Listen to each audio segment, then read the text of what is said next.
Olá, vamos falar de saúde. O tema de hoje faz um barulho importante. Observe que o nosso coração é uma bomba que tem a grande responsabilidade de levar e fazer com que o sangue circule por todo o nosso corpo, levando oxigênio e nutrientes para as células e trazer o sangue carregado de gás carbônico para os pulmões. Olha só ele batendo aí para a gente ver. O problema é que quando ele tem alguma perda nesse compasso, a bomba para de funcionar e essa precisão tão importante promove e provoca problemas muito sérios. E a morte súbita, infelizmente, pode acometer homens e mulheres acima dos 40 anos. Entretanto, quando isso ocorre e você pode prevenir, cuidados importantes são fundamentais para que o coração sempre funcione da maneira correta. Todos os dias nós devemos cuidar sempre do nosso coração. E para isso que estaremos aqui conversando hoje no programa Medicina e Saúde, que o coração precisa ser cuidado melhor e uma eficiência fundamental para que ele continue no ritmo que a vida merece. Vamos falar aqui no programa que está começando agora, que é uma iniciativa do Sindicato dos Médicos do Estado do Paraná, CIMEPAR, e que tem o apoio cultural da Greencred, é a cooperativa de crédito. Para saber mais, acesse greencred.com.br e conheça soluções e serviços inteligentes. E agora, vamos conversar sobre cardiologia com os colegas médicos Dr. Ronaldo Rocha Loures e Dr. Luiz Lessa. Sejam muito bem-vindos. Obrigado. Dr. Ronaldo, Dr. Lessa.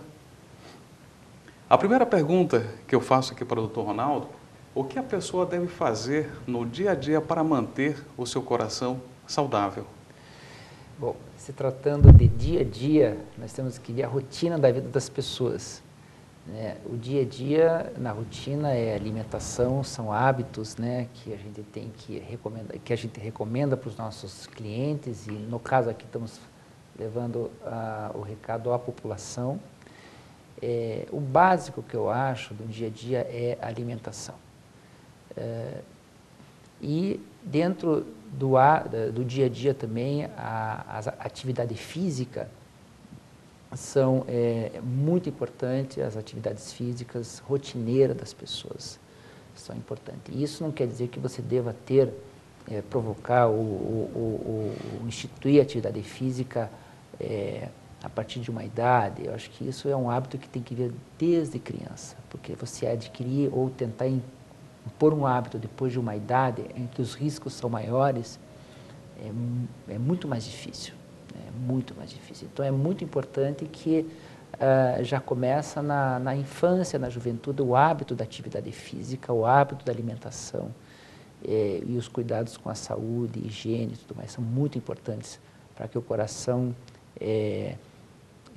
ao longo da vida, ele seja saudável. Doutor Lessa, quando se fala de viver mais e viver com qualidade, que cuidados devemos ter, principalmente para quem nos assiste, que está com seus 50, 60, 70, 80, com o coração? Os cuidados, como o Ronaldo já falou, eles já devem começar no útero materno. Então, a influência sobre a longevidade já começa desde a gestação. E isso é uma coisa comprovada por vários estudos. A criança nasce com um peso maior ou menor, já existe até um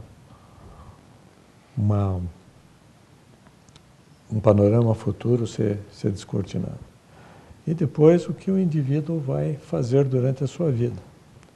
Então, atualmente, o que a gente vê é uma sociedade com comida industrializada, todo mundo oprimido pelo tempo, com um nível de estresse muito grande,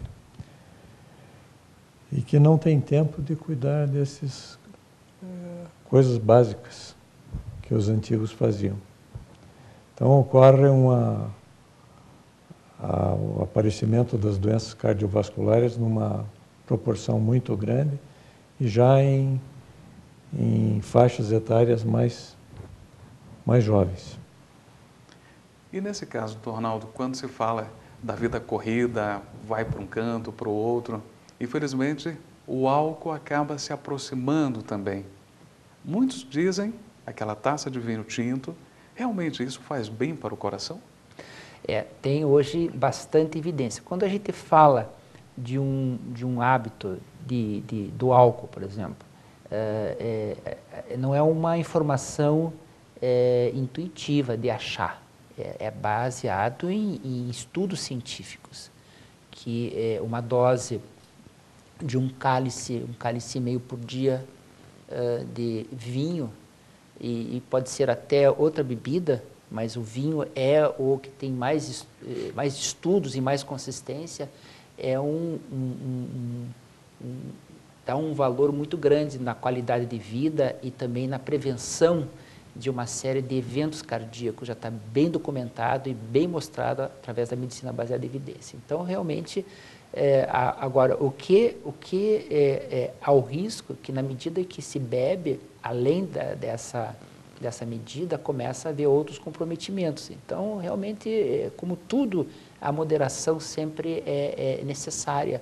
E no caso da bebida, em relação à prevenção de eventos cardíacos, essa é a dose certa. Entendeu? A dose certa é essa, um cálice e meio, preconiza às vezes para homem 2 cálices por dia, para mulher 1 cálice, mas vamos colocar uma média, 1 cálice e meio seria uma dose adequada diária de vinho tinto, né, que tem os elementos realmente comprovados que levam a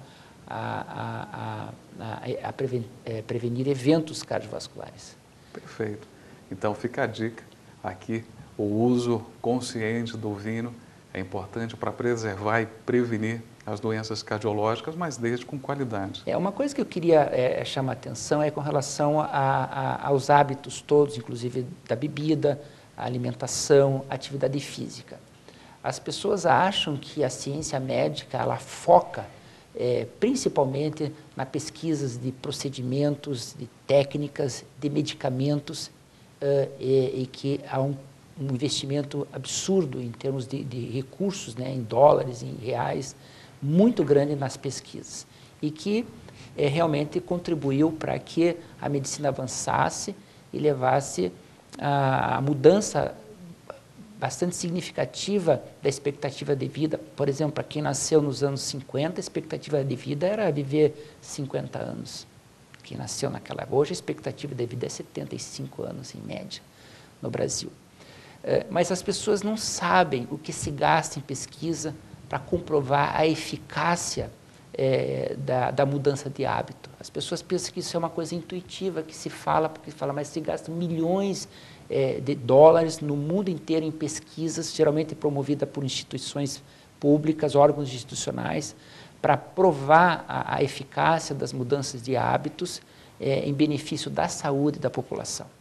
Então, os programas de saúde que são implementados pelos governos, por exemplo, eles são baseados em ciência como na mesma base, na mesma evidência, com a mesma robustez em que concluídos os estudos com relação às medicações. Então, as pessoas têm que acreditar que a mudança de hábito, esses hábitos que os cardiologistas preconizam com relação à atividade física regular, caminhada, esporte, até uma certa idade, óbvio, e alimentação, como livres de gorduras saturadas, derivadas de animal, comer frutas e verduras.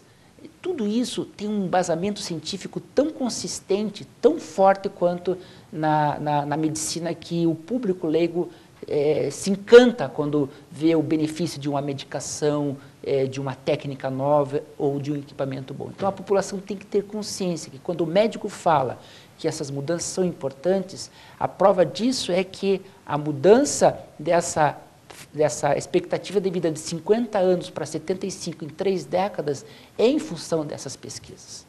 Perfeito.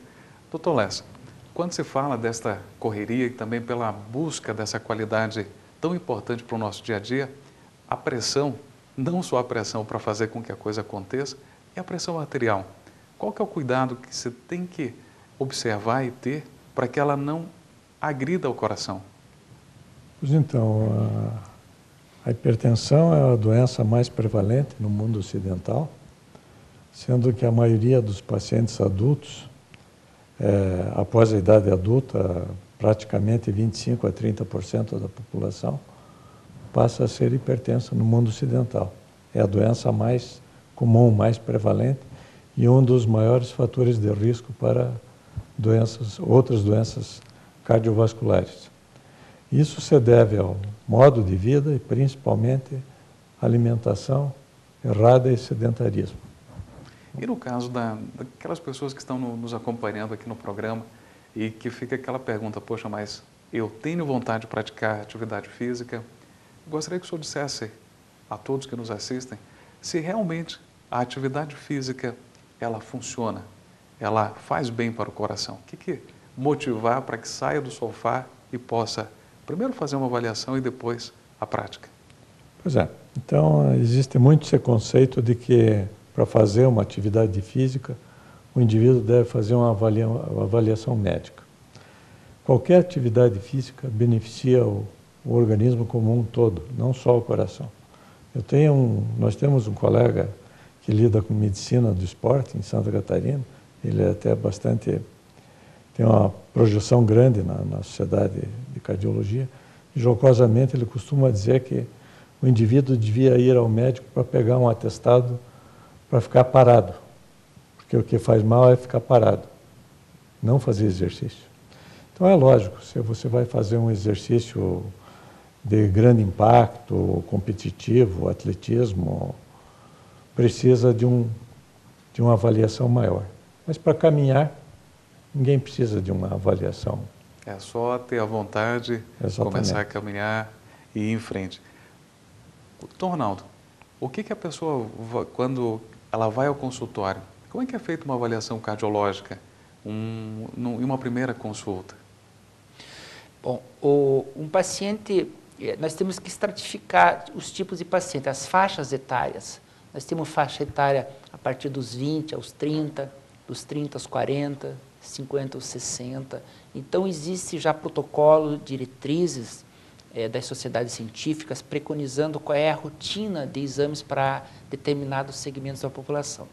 Então, para um paciente jovem, com 30 anos, que quer fazer uma avaliação pré-dimensional ou uma avaliação, por exemplo, vai fazer uma cirurgia estética e ele precisa fazer uma avaliação paranestésica. Existem protocolos para esses tipos de avaliação. Existem pessoas com doença já instalada, que já tem uma doença prévia, já diagnosticada e em tratamento. Então, são avaliações que variam muito, mas o básico é uma rotina de sangue, que a gente se pede para avaliar as taxas de colesterol, triglicerídeos e a presença de outros eventos, como, enfim, o exame de rotina de sangue existe. A avaliação do eletrocardiograma, que é uma avaliação muito simples, que se faz no próprio consultório, mas exame que a gente deve procurar fazer e solicitar para o paciente é um teste de esforço, para ver a capacidade funcional dele, e se é um paciente de uma certa idade, para ver se ele tem fatores de risco, para ver se tem alguma manifestação de isquemia, que é a falta de irrigação do músculo cardíaco. Isso é detectado por vários exames, mas o básico é um teste de esforço, um raio-x de tórax, mas o mais importante é a história clínica, é a avaliação do paciente, exame físico, história clínica. Esse é o mais importante também, dentro desse contexto todo. Perfeito. Você que nos acompanha aqui no programa Medicina e Saúde está aprendendo hoje muito sobre como cuidar melhor do seu coração e principalmente deixar aquela preguiça de lado e começar a fazer uma atividade física. Mas na volta do intervalo, que é rapidinho, é curto, nós vamos identificar e ver em uma animação como ocorre o infarto do coração. Acompanhe e retornamos em seguida.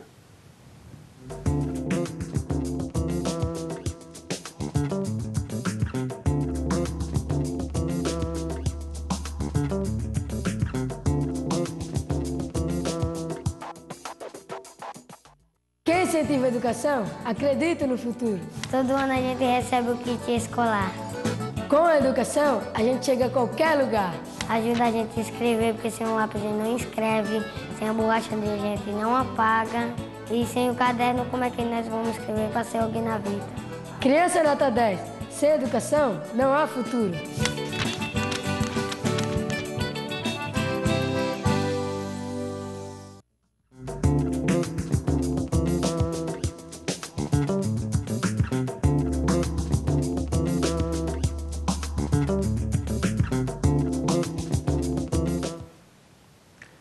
Estamos aqui no programa Medicina e Saúde, hoje conversando com nossos colegas cardiologistas, tanto o Dr. Ronaldo quanto o Dr. Luiz Lessa, que muito nos abrilhantam e agradam estarmos aqui hoje conversando sobre isso. E o programa tem o apoio da GreenCred, que você pode conhecer pelo site greencred.com.br. Agora, eu gostaria de convidar aos dois para acompanharmos e ilustrarmos para a população de casa como funciona, infelizmente, a questão de um infarto do miocárdio. Quando se fala, Dr. Ronaldo, de infarto, e nós vamos ter um vídeo que vai passar mostrando esse entupimento, que eu gostaria que o senhor pudesse comentar. Então, as coronárias são as artérias que nutrem o coração, né? E elas nutrem o músculo cardíaco. Então, quando existe um entupimento do vaso, e essa irrigação ela para de ocorrer após essa obstrução e o músculo correspondente àquela área, ela passa a sofrer um processo de isquemia, que é a falta de irrigação, e que leva à necrose, que é a morte daquele músculo, né? E a perda da função contrátil naquela região. Então, como o coração ele tem várias artérias coronárias, às vezes a pessoa não morre quando tem um infarto de uma determinada área, porque tem outras áreas que não infartaram. Então a pessoa sobrevive ao infarto, mas aquela região ela vira uma cicatriz e lá no futuro, alguns anos depois, ele vai sofrer consequências dessa área que perdeu a função, podendo levar ao desenvolvimento de insuficiência cardíaca. As pessoas que não se cuidam depois do primeiro evento podem ter a possibilidade de outros infartos. E por isso que você vê a história de pessoas que têm 1, 2, 3 infartos. São pessoas que não se cuidam, porque quando tem um infarto é o alerta. A pessoa tem que se cuidar para evitar que venham ter outros episódios desse. Então, na verdade, o infarto é a oclusão, obstrução total de um segmento da artéria coronária que leva à morte do tecido, que depois vira cicatriz. Doutor Lessa, olhando essas imagens que realmente assustam, mas pelo menos abrem os olhos das pessoas, quando se fala da moderna medicina, antes era comum falar, poxa, meu vizinho, meu pai, minha mãe foram lá operar o coração. E hoje nós temos o outro lado, a hemodinâmica. O que podemos falar sobre isso? Bem, quando a pessoa é acometida por um infarto, geralmente ela tem algum tipo de dor torácica ou sintoma na região do tórax, entre a mandíbula e o abdômen. Se é um indivíduo que tem fatores de risco, se ele é uma pessoa mais idosa, se ele já é um hipertenso, se ele é um diabético, existe uma probabilidade grande que se trate de infarto. Nem sempre o sintoma é típico. Às vezes ele confunde o paciente e até mesmo os médicos que o atendem. Mas na maioria das vezes a pessoa tem alguma desconfiança de que alguma coisa não está bem com o coração. Então, o que o indivíduo deve fazer o mais rapidamente possível é ir a um hospital que tenha uma emergência, de preferência uma unidade de dor torácica, onde na chegada já é feito um eletrocardiograma, nos primeiros 10 minutos, para ver se existe já um infarto declarado ou um outro tipo de infarto, que a gente chama de infarto sem alteração eletrocardiográfica. Daí a pessoa fica em observação, fazendo exames de sangue para eliminar esta modalidade de infarto. Se ficar comprovado que o indivíduo está na vigência de um infarto, ele é encaminhado ao setor de hemodinâmica, que é onde se fazem as desobstruções das artérias com catéteres e implante de prótese. Perfeito. Doutor Ronaldo, neste intervalo de que a pessoa tem a dor, começa a fazer uma série de exames até chegar à hemodinâmica, é muito rápido para o diagnóstico e para o tratamento? Essa pergunta é fundamental.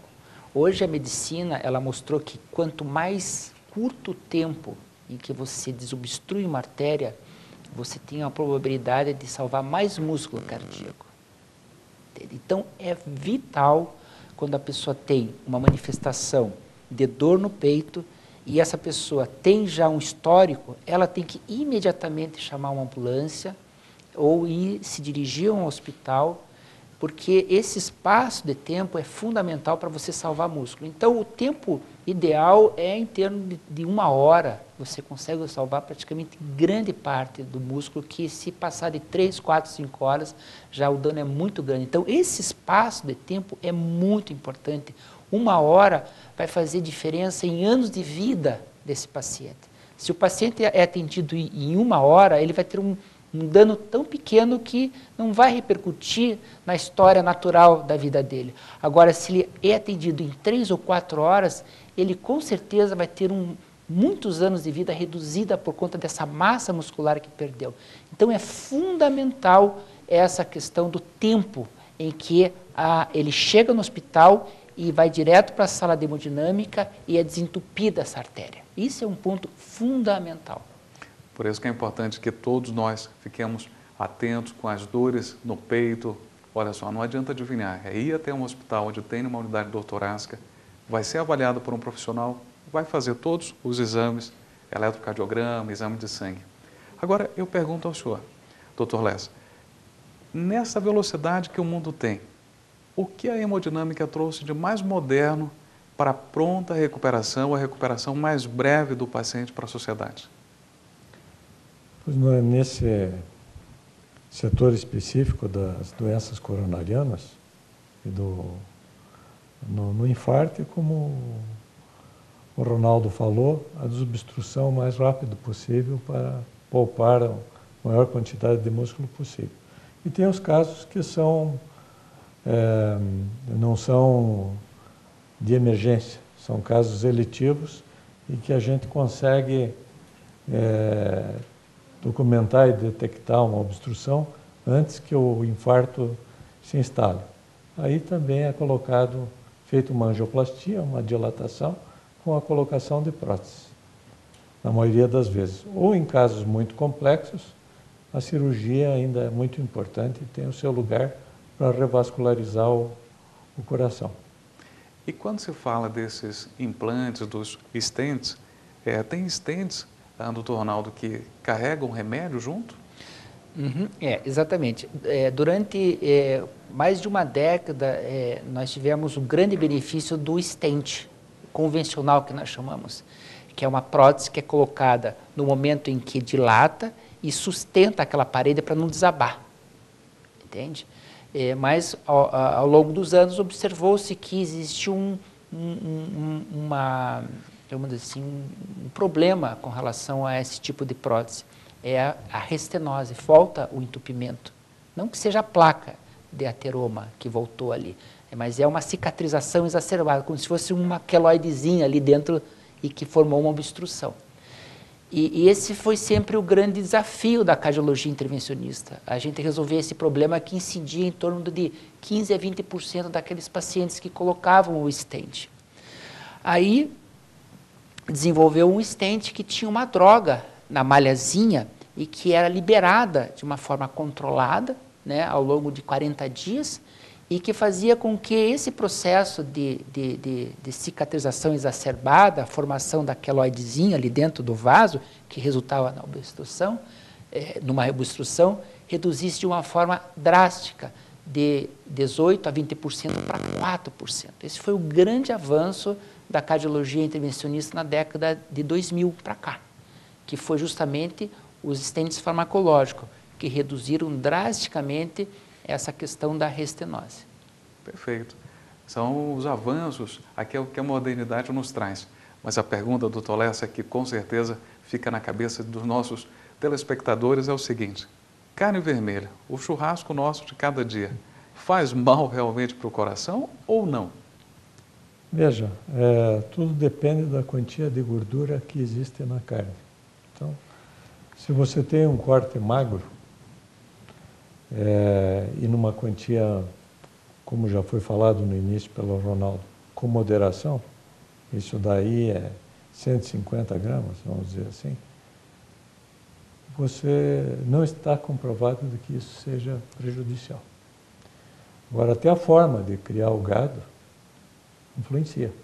Porque se você tem um gado que é criado livre no pasto, com um tempo adequado, ele vai ter uma carne mais magra. Se você tem um gado que é engordado rapidamente, a quantia de gordura vai ser muito maior. Então, por exemplo, você vai pegar um pedaço de costela, como é que você vai evitar a gordura na costela? Não tem como. Agora, um corte fresco, de carne fresca, magro, ele tem uma influência desprezível, vamos dizer assim, do ponto de vista de prejudicar o paciente. Perfeito. Falamos da carne, agora eu pergunto ao Dr. Ronaldo, e o sal? Qual que é a quantidade certa? Pois o sal, na verdade, é um fator de desencadear a hipertensão no mundo moderno. Hoje tudo tem sal. Hoje um dos principais elementos da conservação dos alimentos é o sal. O sal, na verdade, isso faz parte da história da humanidade. O sal ele é usado para isso também. Então, hoje, todos os alimentos industrializados, eles têm uma quantia de sal muito elevada. Então, a gente tem que sempre ficar atento para a quantidade de sal desses alimentos industrializados.